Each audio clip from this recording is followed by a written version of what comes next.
Nous recevons maintenant, dans le cadre de notre réflexion intitulée Égalité de genre et inclusion dans l'université européenne, Madame la professeure Dupont. Alors, Madame Dupont, à l'université de Mons, dirige un service, le service de ressources humaines et organisation responsable, au sein du département d'économie et de gestion de la faculté Warroquet d'économie et de gestion.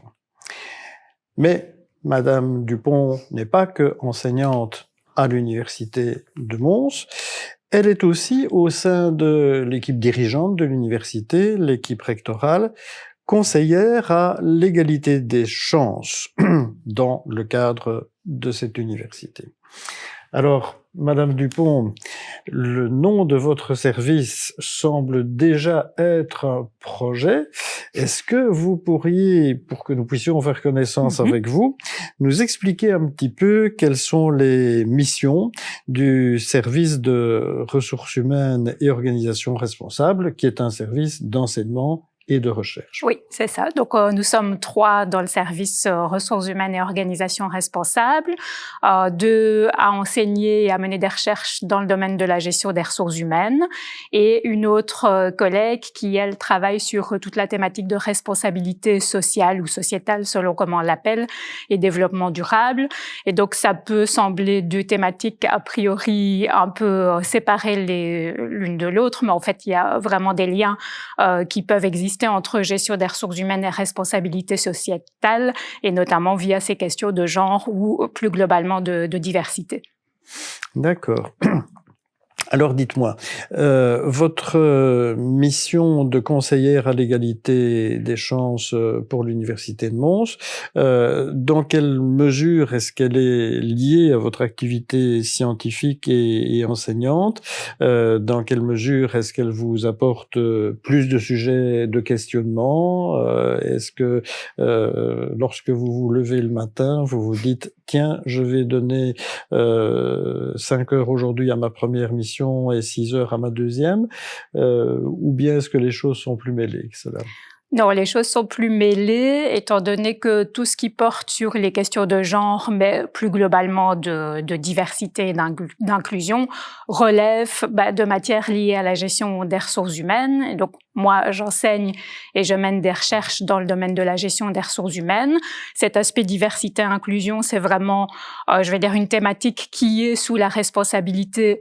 Si je prends le cas d'organisation, bien de départements de ressources humaines au sein des organisations, et c'est notamment aussi un défi pour ces départements des ressources humaines à l'avenir. Et donc, si moi je prends finalement mon rôle de conseillère à l'égalité des chances et de personnes finalement amenées aussi à réfléchir sur la problématique du genre, bien je mène aussi des recherches, donc comme je l'ai dit, en gestion des ressources humaines, et on a notamment travaillé avec des collègues sur des recherches qui utilisent cette dimension du genre, et notamment on a fait récemment une enquête sur l'impact du télétravail sur la conciliation des vies privées et professionnelles avec une dimension genre. Donc je vais dire cette dimension genre, ce n'était pas à la base la dimension que je creusais le plus dans mes recherches, mais elle est progressivement arrivée aussi dans mes recherches, et donc je veux dire je peux associer les réflexions côté recherche avec des réflexions qu'on a au sein du groupe Égalité des chances. Lorsque vous étiez étudiante, est-ce que ces questions sur lesquelles maintenant vous consacrez des efforts scientifiques étaient présentées aux étudiants, comme vous les présentez aujourd'hui? Est-ce qu'il y avait une différence d'importance qui les caractérisait? Est-ce qu'il y avait une différence d'abord de la question? Est-ce que l'étudiante que vous étiez se doutait qu'un jour vous seriez dans cette réunion organisée par les personnes qui essayent de construire cette université européenne? Alors, quand j'étais étudiante, la réponse va être simple. On ne nous parlait pas du tout de questions liées au genre. Comme je l'ai dit, ça relève à la base. Donc, moi, j'ai un parcours plutôt plutôt gestion. Donc, j'ai étudié les sciences de gestion. Et donc, ces questions-là peuvent relever de disciplines liées à la gestion, notamment la gestion des ressources humaines. Mais à la base, au moment de mes études, ces cours de gestion des ressources humaines étaient peu développés. Et je veux dire, même dans les recherches, finalement, tout ce qui porte sur la diversité s'est amplifié depuis les années 2000. Et donc, ces questions de genre, ce n'est pas qu'elles n'existaient pas avant, mais elles se sont vraiment, elles ont pris le dessus au niveau des recherches depuis les années 2000 plutôt. Questions de genre, mais questions de diversité au sens large.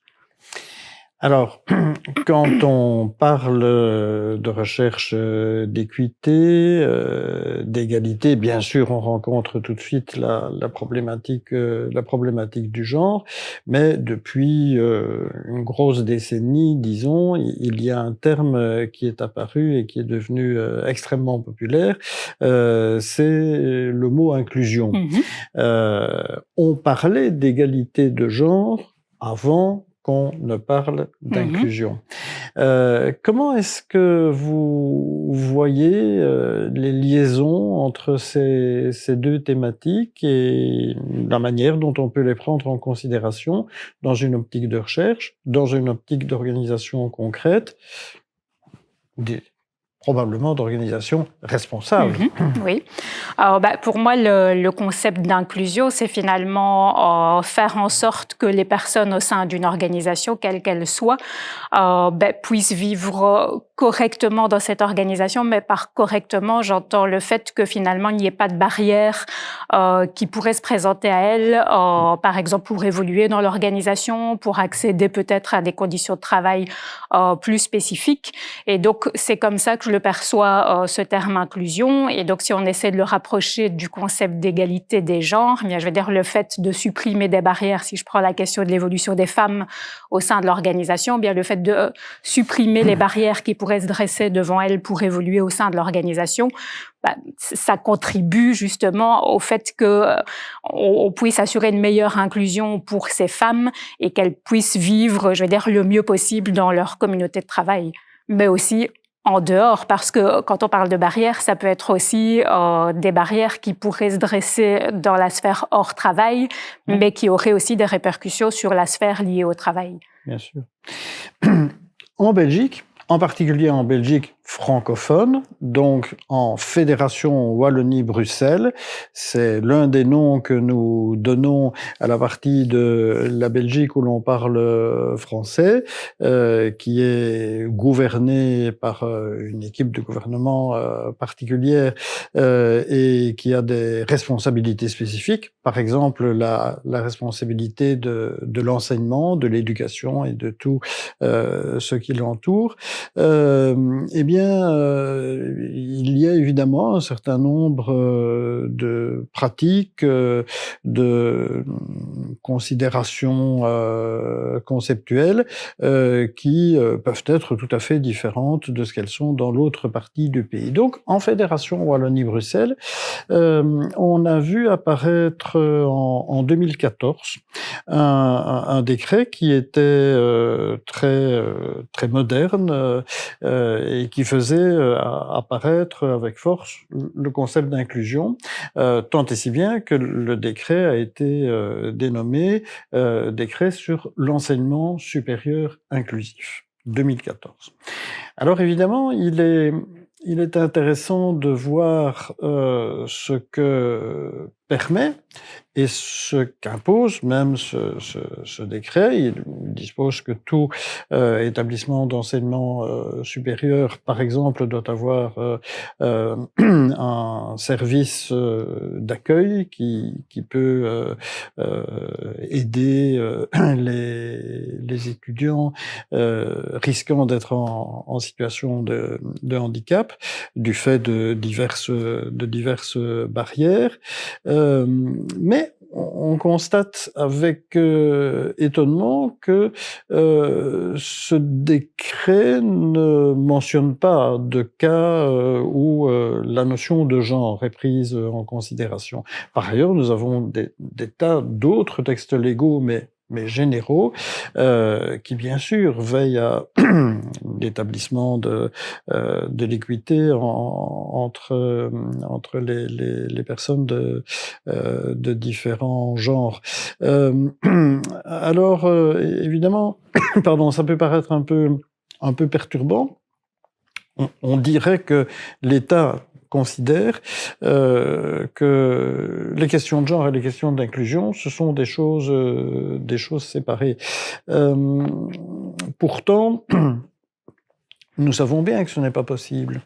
Nous savons bien, en tant que gestionnaire d'institutions, qu'on ne peut pas ériger un mur de Berlin de ce type. Alors, en tant que spécialiste des organisations et de la manière dont elles traitent les personnes, comment voyez-vous qu'on puisse résister à ce genre de situation un peu problématique sur le plan intellectuel?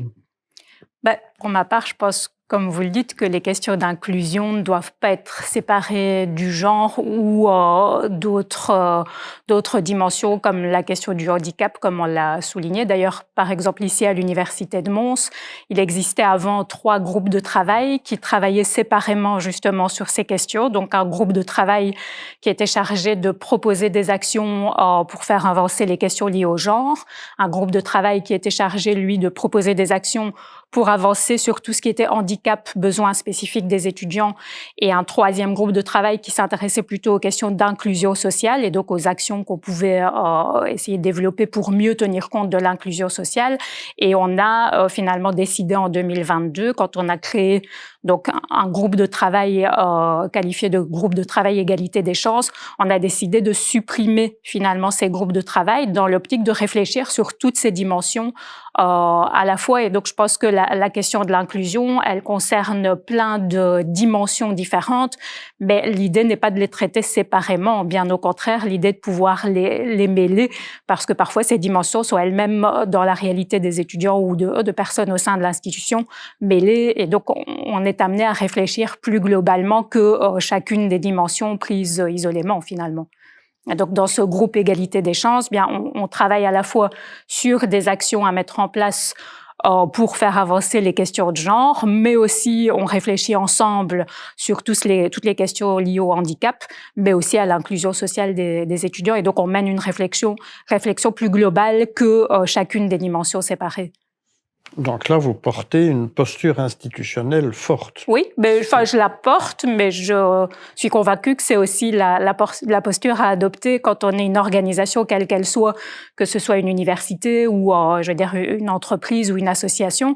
Finalement, ces questions d'inclusion ne doivent pas être traitées isolément selon la dimension qu'on considère. C'est vraiment une réflexion globale et c'est aussi une posture sur la manière d'envisager l'organisation et la communauté de personnes qui évoluent dans cette organisation. Dans le paysage académique de la Fédération Wallonie-Bruxelles, diriez-vous que l'Université de Mons, de ce fait, est spéciale? Spéciale donc pour la façon de considérer ces problématiques de genre ou d'inclusion, de façon plus globale, c'est ça? Oui, elle me semble spéciale en tout cas à plusieurs niveaux. Alors sans doute un des premiers niveaux qui est une des caractéristiques de notre université, c'est sa dimension humaine. Et donc le fait que finalement la petite taille entre guillemets de l'université va amener peut-être de façon plus naturelle à se préoccuper d'éléments tels que le bien-être de la communauté au travail. Et donc derrière cette dimension de bien-être, vient aussi ces questions d'inclusion, de dimensions liées au genre, qui sont sans doute prises en compte de façon plus naturelle, je vais dire, de par la dimension humaine de l'université. Alors spécial peut-être sous un autre angle aussi, c'est que ces questions de dimension d'inclusion du genre, mais d'inclusion plus globalement, sont sous la responsabilité de notre premier vice-recteur, Marc Laby. Et donc je pense que c'est important dans une organisation, que ce soit une université ou autre, que justement le management de l'organisation prenne en charge des matières matière comme celle-là, parce que ça peut envoyer un signal finalement à la communauté que c'est une thématique importante et ça peut insuffler aussi une dynamique auprès du personnel à être attentif à ces thématiques-là. Je pense qu'elle est aussi spéciale parce que nous travaillons plutôt dans une logique ascendante, c'est-à-dire que j'ai parlé du groupe de travail égalité des chances, donc qui réfléchit finalement à des actions à mettre en place, que ce soit en termes de genre, handicap, inclusion sociale, et la dynamique est liée au fait que finalement on travaille par petites équipes de travail qui sont constituées de membres du personnel. Donc le groupe de travail égalité des chances, c'est en fait 78 personnes qui font partie du personnel qui ont souhaité rejoindre le groupe pour réfléchir à ces questions d'inclusion bénévolement. Donc on a fait un appel à volontaires auprès du personnel. 78 personnes se sont manifestées et en fait elles ont été réparties dans des petites équipes de travail selon les thématiques qui les intéressaient. Et l'idée de ces équipes de travail, c'est de réfléchir à des actions, de proposer des actions concrètes à développer sur les thématiques sur lesquelles elles travaillent. Et nous, dans le groupe de travail égalité des chances, ces propositions vont être débattues et lorsqu'elles sont suffisamment abouties, on les transmet soit aux autorités, soit aux organes compétents pour les valider. Et donc, on est vraiment dans une démarche que je vais appeler de bottom-up. On part du terrain avec sans doute des propositions d'action qui collent mieux justement à la réalité du terrain et on remonte progressivement ces propositions auprès des autorités. Donc, je pense que ça, c'est une démarche intéressante aussi en termes d'implication des personnes pour faire vivre cette logique d'inclusion. Et puis, je pense spécial aussi sous l'angle du fait que ces questions de genre, notamment si on s'intéresse à ces questions plus spécifiquement, existent à l'université déjà depuis longtemps. Déjà en 2009, l'université a souhaité qu'au sein de son équipe rectorale, il y ait un poste de conseiller aux questions de genre. Et donc, je pense qu'il y a une longue réflexion sur le sujet. Et déjà en 2009, il existait un groupe de réflexion genre qui est constitué lui aussi de membres du personnel. Il existe toujours à l'heure actuelle ce groupe de réflexion genre et son objectif c'était de développer finalement des activités de sensibilisation aux questions de genre et donc cet objectif est rempli. Chaque année, il y a différents événements de sensibilisation sur le sujet. Donc je pense que cet aspect-là aussi rend l'Université de Mons sans doute spéciale entre guillemets sur les sujets de genre et plus globalement d'inclusion. Il y a encore du travail. Hein. Il y a encore du travail, oui. Courage. Merci, Madame Duvron. De rien, avec plaisir.